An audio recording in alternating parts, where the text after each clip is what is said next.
if you guys want to set up your LLC and make sure that you are ahead of the curve in getting onboarded and being able to take profits and benefit from these assets, I would highly recommend, again, don't have to work with us, but if you do want to work with us, we've set up probably close to 5,000 LLCs at this point for people there in Wyoming to be able to manage their digital assets. We do it a very specific way. So we use a holding company, not a trading company, a holding company that manages alternative investments with a sleeve that's crypto. Okay. And the reason we do that, you're able to capitalize on long-term capital gains.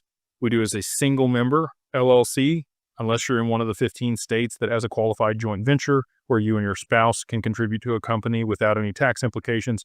A single member is the way to do it to not have any tax implications.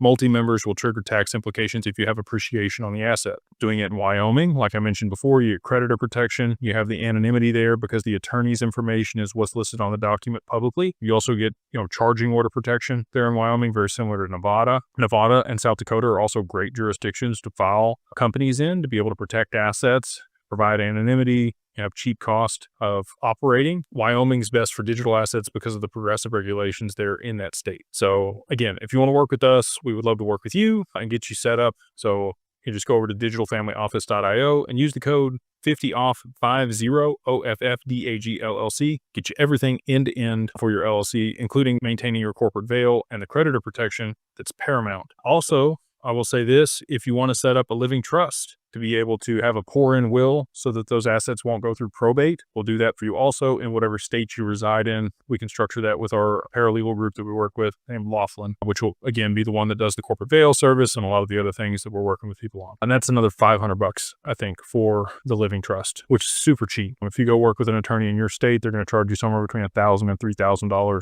just for that living trust.